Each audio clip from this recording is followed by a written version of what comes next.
Okay. Whew. I don't Can know you hear what me? just. Yes. Can you hear me? Yes. Yeah. I'm so sorry if it was my fault. I don't know what it was. Okay. People are laughing now. Thank you, Arlene, for at least communicating with us. We had a real glitch. We're going to start all over. I introduced you. I told everybody what you've done. I want to talk right away about Money Creek, the book that I literally Okay. just finished reading. As a crime novelist, and you have lesbian protagonists in the story, how did this come to you? You've written 7 crime novels. I don't understand what goes on in your head. I'm going to make murder and lesbianism in one book, and it's not going to be sensationalist. It's just going to be like a regular story.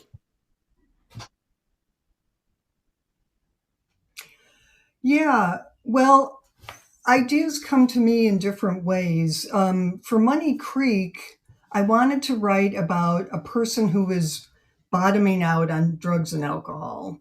I wanted to show kind of that process of horrible thinking and decision making and desperation, and I wanted to combine it with a crime novel. So somehow I thought of a Chicago lawyer who ends up in a small town practicing and gets involved with a drug organization there, and it just spooled out from that. But the question about um, lesbian protagonists in queer fiction, when I first started writing, when I first started publishing books in 2009, it seemed a little more important than to have a lesbian protagonist that lesbians could find and read about somebody they can connect with. And particularly maybe people who live in smaller communities.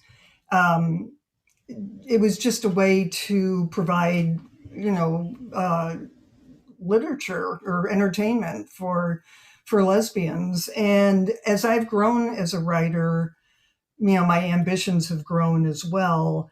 But I just don't think I can write without a lesbian protagonist. It's who I am, and it's how I have to write. Well, you say that, but Oh was there a, no. a dearth? Was there some kind of a dearth of, was there some kind of a niche that wasn't being, filled in? And that's why you started writing Well, I these? wasn't. I, no, it's probably more accurate to say I was reading them and was inspired to write one myself. So I had never written before. I started writing when I was after 50 years old, so it was a very late start for me. And I had read many lesbian mysteries, and the thought just came to me, I wonder if I could do as well as this. And I kind of took the challenge and sat down and wrote a book, and uh, and that got accepted for publication. So went Okay. on from there. All right. But the Let me just, dearth, yeah, there wasn't a dearth, and I didn't feel any. Yeah, but I think it's niche genre that serves a very good purpose. The challenge is to have it not be niche and appeal to a wider audience, and I think I do that.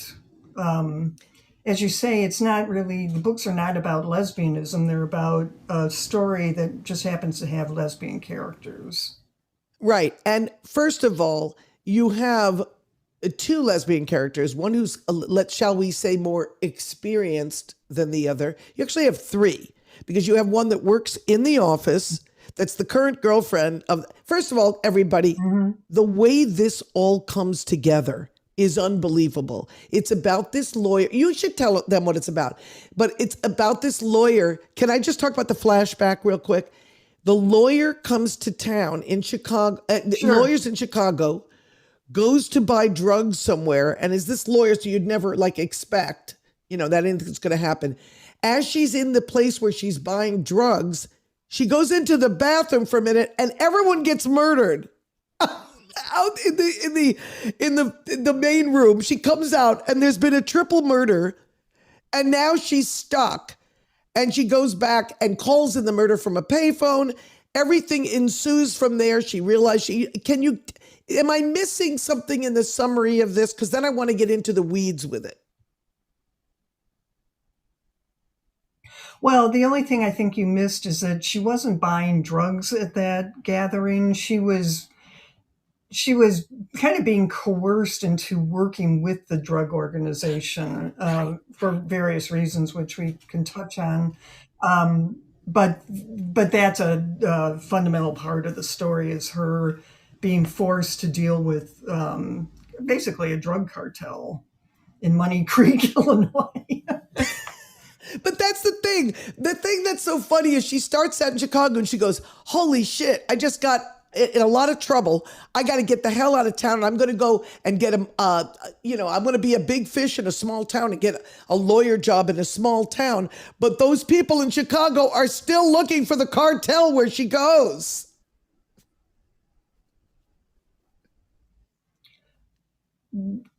Right. Yeah. Yeah, her decision to move to a small town is very typical of alcoholics and drug addicts. Kind of, they call it a geographic, when things are really terrible where you're at, and the only solution you can come up with is to move because everything will be fine then. And that was her sole motivation, I think, in moving to Money Creek. That the But change of scenery would cause her to not use drugs. Yeah, go ahead. it's funny that you speak so calmly about this. I want to tell you that this book moves so fast, you cannot put it down. Are you trying to tell me that you just dove into crime writing and all your books are like this? Yeah, all my books are like this. I'm known as a pacey writer. I mean, I write at a pretty fast clip, sometimes to my detriment. I remember my very first book was called Sometimes Quickly, and a reviewer on Amazon said sometimes too quickly because it just raced along. So I have tried to, over the years, become a better writer by fleshing things out more and giving the reader a little bit more pause between action and some chance to get to know the character. But And yeah, they're all pretty fast paced. do your characters also, besides having lesbian protagonists or characters, do they also have drug addiction and alcoholism in them?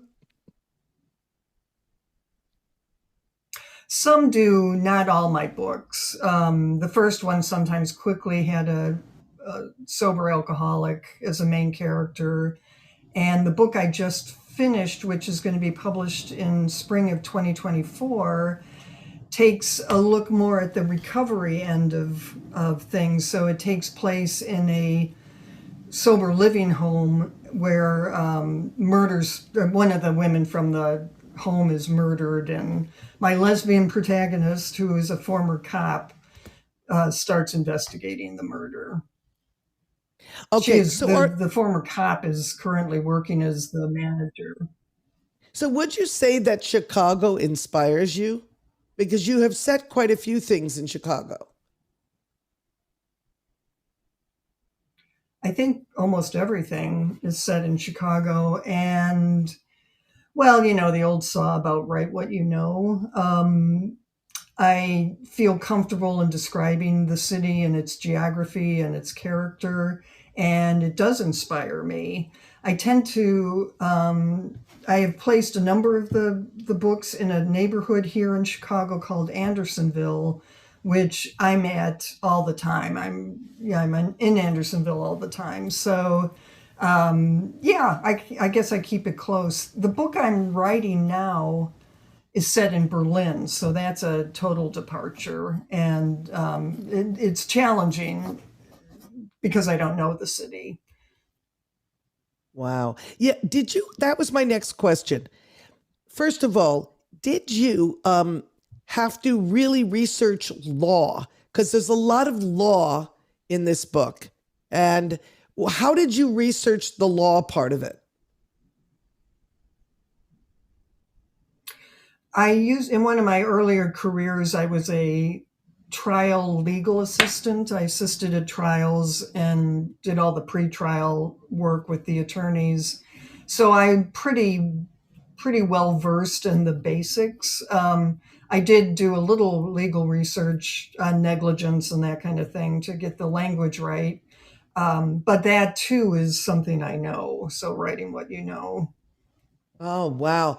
Because I thought of two things. I thought, you know, the lesbian part because you are one. Do you identify as a lesbian?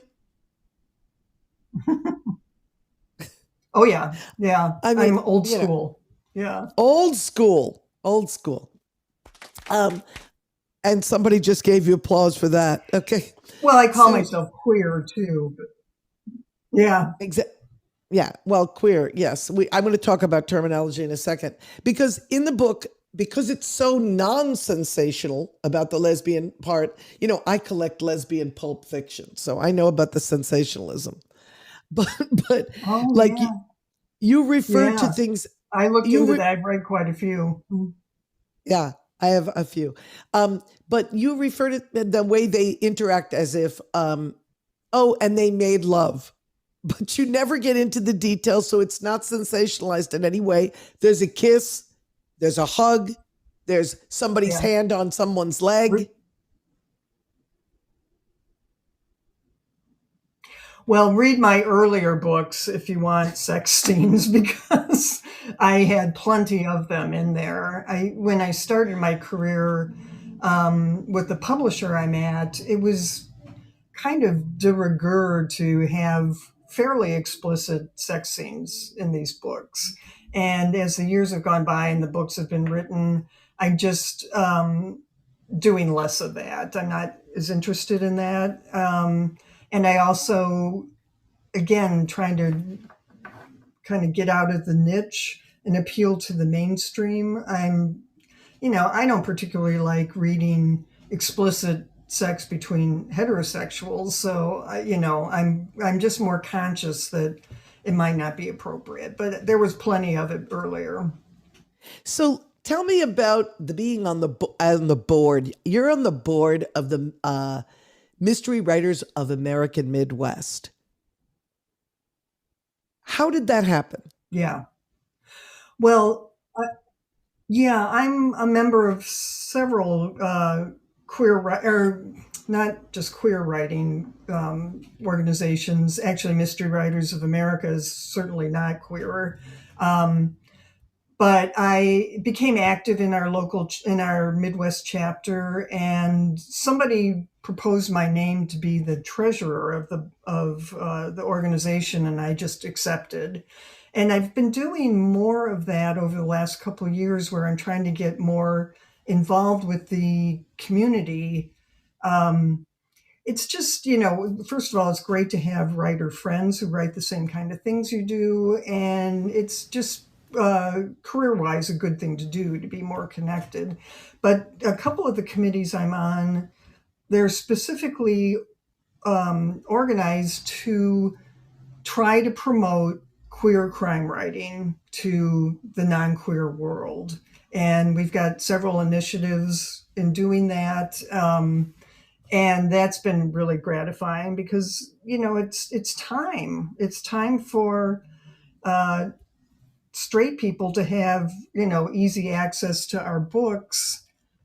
I've read straight books my whole life. It's actually, I think, if people would just pick up one of these books, they'd be surprised that it's just like reading any other book. But the we're in an era of book banning and terrible legislation. And it just seems all the more important to get the word out where we Yeah, can. yeah. Also, you know, I just need to say, because I'm married to an ex-cop, that that um, the way you portray that cop is pretty accurate. It's like if somebody draws a gun, they got to aim to kill. It's not. I never knew that with my partner. I'm Hmm. like, don't you just shoot them and wound them? No, they're about to kill you. And that's really controversial these days with everything that's Hmm. going on. So, how do you negotiate how the world is Yeah. progressing? Yeah.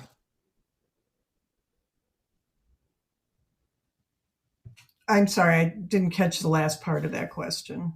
I was like, how do the world is progressing now. You have this character that starts out right in the beginning killing somebody and taking it as something that happens in her line of work. And you know what's going That was on the now. first time she'd ever, yeah. Right. And yeah. And Yeah, that was the first time she'd ever, I don't want to talk over you. oh, it's okay. I was just saying, you managed to do it in such a unsensationalized way. So it's not like lesbian killer. You know what I'm saying? It's just part of the book. Yeah. Well, you're talking about Freya when she shoots that person in the meth lab. Yeah, I mean, that was the first time she'd ever shot a gun in the line of duty. And I wanted to make it clear that she followed her training. And, I think if somebody's pointing a gun at you, you know, shoot to kill. I don't want to be shot. So I think Freya dealt with that issue as a professional I know. and, kind of scoffed at the fact that she'd have to go through psychological counseling following a shoot. And yeah, she was fine. What I love about this book is that uh, Freya is a cop, and what's the protagonist's name? I forgot now. The main character, Claire. Claire. Claire Is is a drug Claire? addict. Yeah, Mhm. Claire's this drug addict that gets involved in a Yeah. relationship with Freya, who's a cop, who's actually, and because Claire has to be a lawyer to this drug cartel, she's forced into it, and I'm not going to tell people why. She's constantly hiding her addiction, and she's in this relationship, and the back and forth of that keeps the novel going for me because it's like, how is she going to hide this? Her drug addiction with a girlfriend that's now investigating where she gets her drugs from.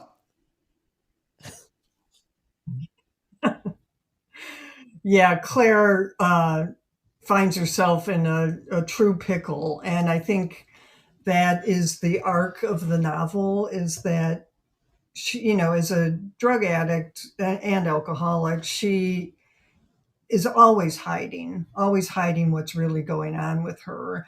But the stakes in the book just keep getting higher and higher for the great chasm between how people view Claire and what Claire feels inside. And she's juggling a lot of plates, and they, inevitably start to fall.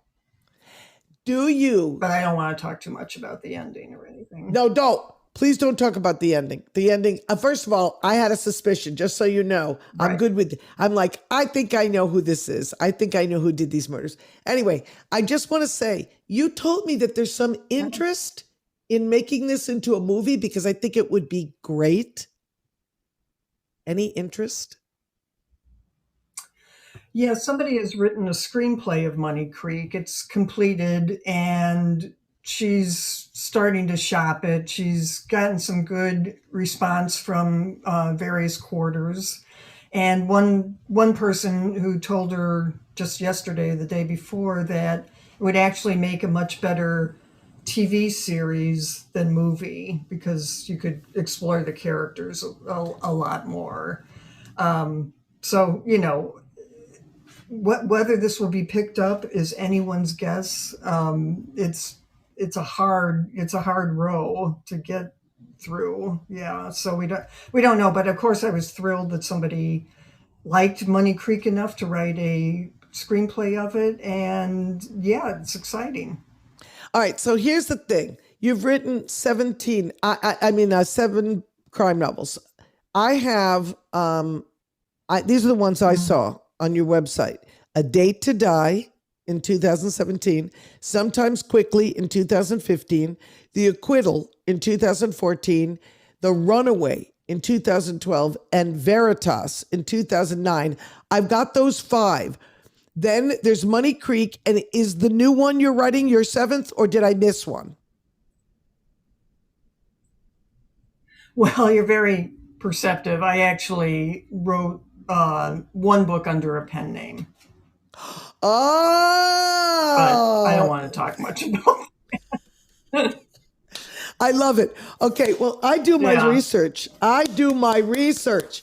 So, I also yeah, found out that you won. you What do. explain to us some of these accolades and awards and writers' residencies, Saints and Sinners short fiction. Can you tell me what that is and what? How are you involved with it? Yeah, Saints and Sinners is a great gathering every spring in New Orleans, and its sole purpose is queer writing. The promotion of it it's a place where people go and they attend panels, they rub elbows with all of their fellow writers. And the Saints and Sinners sponsors a short fiction contest every year. And I wrote a short story that they happened to like, and it became a finalist. That's how That's that great. one came about. All right. So, all right. And, I have to just get a little bit personal. Because you say in your bio and it's on your Okay. website that you live with Linda and your two cats. Is Linda your wife? Mhm. Linda is my wife. Yes, we've been together And about 20, almost 26 years. Go ahead.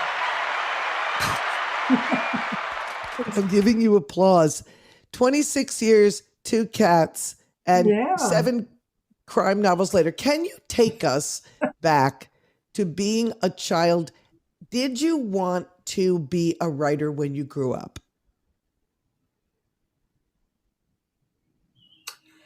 Well, I was always a voracious reader, and I think it's in the back of every big reader's mind, the question whether they can write. It just so I had that question in my head. I kind of had a misspent youth and spent plenty of time talking about writing the great American novel with absolutely no oomph behind that. It really wasn't until, as I said, I was about 50 that the very tangible urge to write hit me, and I just jumped on it. But I think I had been preparing for that for quite a long time. That's amazing. And these writers' residencies that you kept getting, applying to and getting, obviously. I mean, there's so many of them. There was one in Mhm. Wyoming at Bighorn Mountain I read about. And you Yeah, that was the best. Yeah, can you tell me about it? Must be gorgeous there. that was probably the best residency I ever went on, and it was in a small town called Dayton, Wyoming, which is about half an hour from Sheridan, in the Bighorn Mountains, and I had my own house. I was the only artist there. There were no other artists. So I had my own house. They gave me use of a car. I was right in the middle of these amazing views, and I did a lot of hiking, and then Linda came out for the last 4 days, which was wonderful. We had a wonderful time. That was a great residency. And I should say I wrote a ton on yeah, the book that's going to be published next year. So are you teaching writing too? I mean, did you teach? Did you teach at a college level? Did you, I mean, have you taught? Not, I have not taught writing. I volunteer with a literacy organization here in Chicago, and I teach a writing class to adult literacy students. But that's a whole different thing. It's wonderful, but I don't know. No one's ever asked me to teach, so I just haven't done it yet. Well, what I'm I have what I'm no idea trying how I do. what I'm trying to piece together is that you said I asked about your childhood, and then you jumped to 50 years old starting to write. So what was going on? Like what did you work in what field before you started writing? Oh, okay. Well, yeah, I had a, kind of an interesting childhood in that my parents were creatives. My dad was a creative director at Leo Burnett. My mom was an oil painter. And so there was a lot of creativity just in the house, and it was encouraged. So I had that background. And oh my God, I lost my train of thought. I'm Wait, working toward wait, what was the question, wait. Barsha? I really want to remember. Your father was an advertising executive, and I believe you told me he's responsible for an account that we're very familiar with. What was it? He wrote "Fly the Friendly Skies of United." Yeah, which I wish we had a penny for every time it was. So you were with this madman advertising guy, and your mother was an oil painter. So Hmm. it was just a completely. Do you have siblings? Yeah, I have I have a brother who's a classical guitarist, a sister who's also a painter, and then my other brother is a business person. So we kept the creativity going.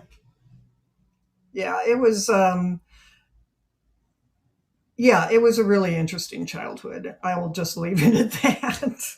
But forget the childhood. I'm trying to say, what did you do for work between graduating from high school and 50 years Oh, old when you started writing? yeah. Well, oh, I can't hear you. I'll just answer the question that I heard.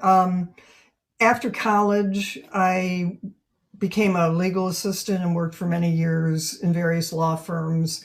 I totally burned out. I was with a large law firm, not unlike the one described in Money Creek, and I just burned out on it. So I left there in 2000 and became a real estate broker, not necessarily because I'm in love with real estate, but I knew it would be a career that I could manage my time a little better and maybe do some of the things I was hoping to do, like write.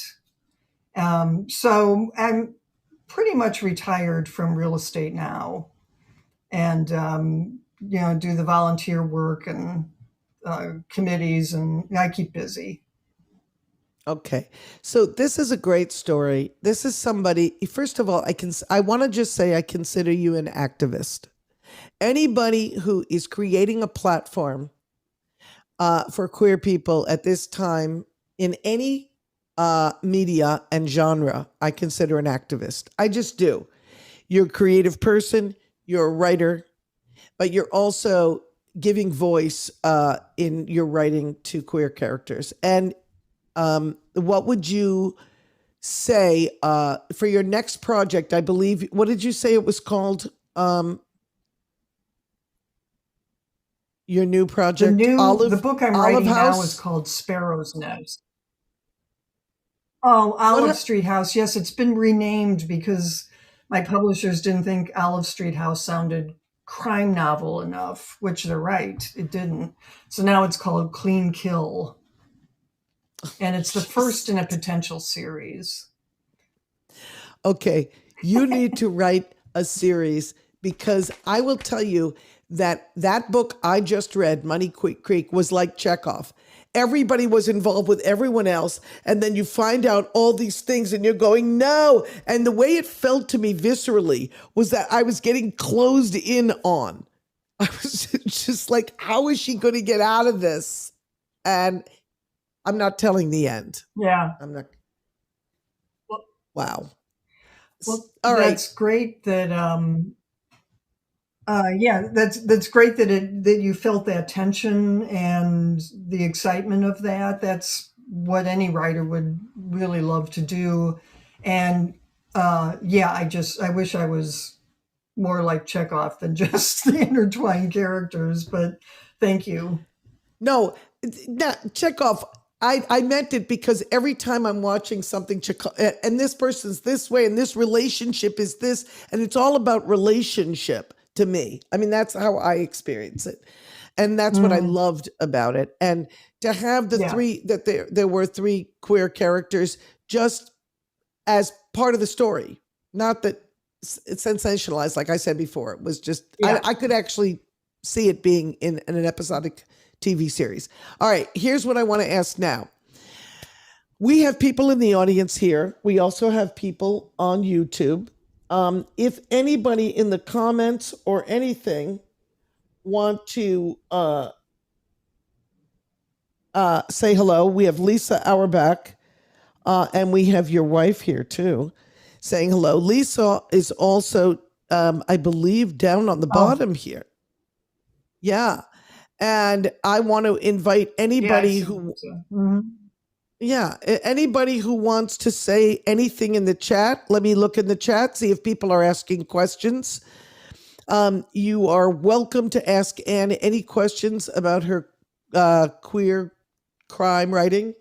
Also here, I am monitoring the chat on YouTube. Just so you know, for the last 15 minutes while I'm talking to Anne, if you have anything you want to ask, you can even come up on stage, which is easy. I'll invite you. I'll show you what it looks like when you get an invitation. You don't have to come on camera. You can just come and speak. I would love personally to say hello to your lovely partner, but I see that she's over there. There's Nancy Murphy watching. Some of our friends are watching. Charlotte is here, my friend Charlotte. So if anybody wants to come up and just ask you a question, would you be okay with that in the last 15 minutes of the show? Because Lisa's here now. Lisa, yes, would you like to say? Lisa, do you? Can we hear you say hello? Hi, can you hear me? Yeah. Yes. Oh, great. It's good to see both of you and to hear this. And I find your whole process, pretty remarkable about not having become a published author till later, in your life. But was it always crime, or were there other stories about other subjects that you might be thinking of kind of veering off into, or do you think it's only going to be your crime genre? Well, it's a great question because I'm actually veering away from crime novel for the one I'm writing now, which is more of a historical fiction, possibly historical thriller, and set during World War II. And frankly, I love the change. I would like to think I would get back to writing mysteries, but I just take things one book at a time. And why I started writing mysteries, I read a lot of them. I read lots of everything, but I did read a lot of mystery novels. And as a brand new writer who had no idea what I was doing, I thought, well, I think I could work in that format. The process is familiar to me, and I think, and I also knew that with crime fiction, it's not all about the crime. It can deal with any number of subjects and explore any number of issues, and so there's a lot of leeway in crime fiction, which I don't think people really know. I think there's the sense that, like, romance novels, they're formulaic, but I think the modern detective novel really belies that. Yeah. So, I have ambitions beyond crime writing. We'll just have to see how it works out. I love it.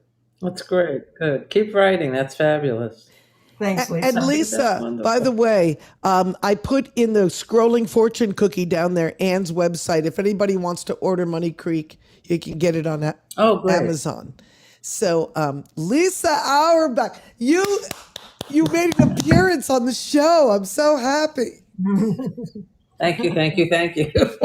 Is there anybody I have credits now. you have credit? I have Yeah. Do screen you want to credits. see what it feels like to get invited to video? It's kind of exciting. All right, Sure, let's all do right, it. let's try it. Let's see if we can get Lisa invited to video so we can all three just have this moment for posterity. Did you get an, I'm ready for my close up, Mr. DeMille. did you there she is. There. Yes. Hello, my dears. Hi, Lisa. Hey, how you doing? This was great. This was fabulous. No, it was great to hear you. I mean, the whole story was wonderful. Well, thank you. Thanks. Yeah. Yeah, I consider myself to have had a very fortunate career in writing. And, all of my books have been published. I did write one novel that just didn't work, and I put it in the proverbial drawer. So, but I got published right away and found a publisher who has been extremely loyal to me, and that's a wonderful relationship to have. And I've been lucky enough to win some awards and just become involved with the community. So now that I'm mostly retired, I really, maybe for the first time, really feel like a writer. Love it. You know, yeah. Question. I do have one question. After you finish writing, or maybe it's during, does your wife read the script? The Yeah. galleys, whatever they call them, Yeah. or do you wait till it's all finished to hand that over? Linda's my first reader and maybe my most important reader, and she reads stuff shortly after I've written it, and I think she said she's happy because she likes my writing. It would be tough going if she didn't, because I do drop manuscripts on her regularly, I love it. and she gives great advice. Right. I love it. Lisa, you're the greatest. All right. Thank you, darling. Thank you, Lisa. I am muting Lisa now, and I'm tucking her back into the audience. She is our first. That was amazing. If anybody else in the next 5 minutes wants to come up, or even in the chat, ask Anne a question, or I'm checking right here. Nancy Murphy is here, and Linda, your partner, told me that it was a great song that I wrote for you. I just want to acknowledge you, Linda. Thank you for that compliment. So what would you say to an aspiring queer crime novelist now that would come to you and say, oh my God, I've read your books. I'm dying to start somewhere. What would someone starting out need to know? Well, you need to know how to learn to write. I just sat down and started writing, but it wasn't until I took some writing classes that I saw really marked improvement in my writing, and things became clear to me that I wasn't aware that I was not doing. So it was extremely beneficial. So I would recommend that to anyone who's thinking about writing. There's usually someplace nearby, or there's always online writing groups. The other bit of advice I always give is butt in chair, that unless you sit down and try to do the work, absolutely nothing happens. So butt in chair is extremely important. And, I try to be a disciplined writer and write every day, but I don't. And when I'm not writing, I'm conscious that my butt's not in the chair. And so it's a saying that works for me. And I think if people just kind of extrapolate from that it means you have to sit down and do long, sometimes very difficult work, or the dream will not come true. And what? So I think that as a queer writer of queer characters, especially in mystery, we're seeing more and more of the mainstream press publishing books with queer protagonists, but it's still kind of a minuscule portion of what they do. And I think they still have some hesitancy about doing it. So I think a queer crime writer has to be prepared for some difficulty in finding a publisher, and be prepared also for independent publishers, small press publishers who aren't as hung up on how many sales they can get from each book.